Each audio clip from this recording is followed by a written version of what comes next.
Selon les estimations de la Direction générale de la dette DGD, l'encours de la dette publique du Gabon a atteint un montant impressionnant de 8 606,6 milliards de francs CFA à fin octobre 2025.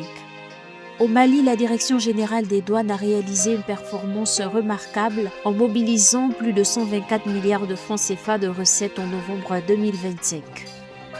L'encours de la dette extérieure à long terme de la Tunisie a atteint 75,966 millions de dinars à la fin de l'année 2024.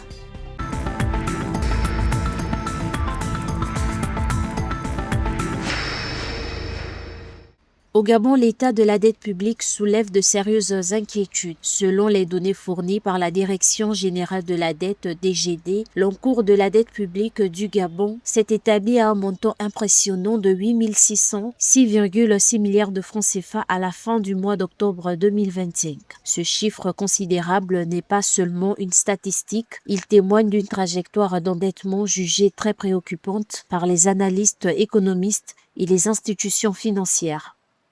Il faut surveiller la progression de la dette afin d'éviter des conséquences néfastes pour le long terme. Et aussi, il faudra éviter des fuites fiscales, parce que les fuites fiscales empêchent justement des rentrées d'argent pour l'État, dans les caisses de l'État. Cette dette est dominée par les dettes envers le marché financier régional qui culmine à une somme impressionnante de 3 218,5 milliards de francs CFA, se détachant nettement et affirmant leur prédominance par des rapports aux autres types de dettes. Tous ces capitaux, toutes ces dettes qui ont été contractées, il faudra les investir dans le secteur productif pour que ce soit visible et puis que le Gabon puisse s'en sortir. Ne pas oublier les infrastructures et puis investir aussi dans le social. Parce que la population subit justement les foudres justement de cette économie qui n'est pas encore assainie. Mais le gouvernement gabonais peut assainir, peut venir à bout justement de cet encours qui est un encours galopant. Face à cette escalade, il devient impératif pour les autorités gabonaises de mettre en œuvre des mesures budgétaires strictes axées sur la consolidation fiscale, la rationalisation des dépenses publiques, une stratégie de gestion de la dette plus prudente et durable afin de prévenir un risque de surendettement qui pourrait entraver la croissance économique à long terme.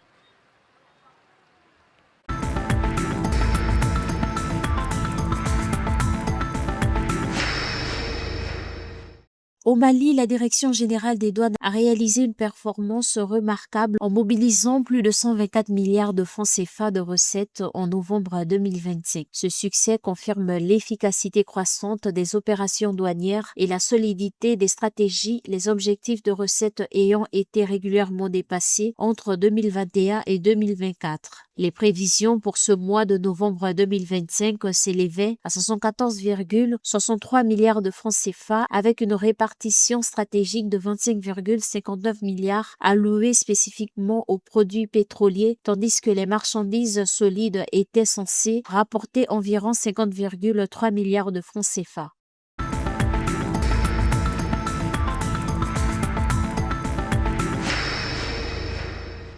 Le poids de la dette extérieure à long terme de la Tunisie a atteint un niveau préoccupant, s'établissant à 75,97 milliards de dinars à la fin de l'année 2024. Selon le dernier rapport statistique de la Banque centrale de Tunisie, cette enveloppe globale comprend 14,37 milliards de dinars dédiés au service de la dette, soit près d'un cinquième du stock total, obligeant le pays à se tourner vers des financements extérieurs tant multilatéraux que bilatéraux.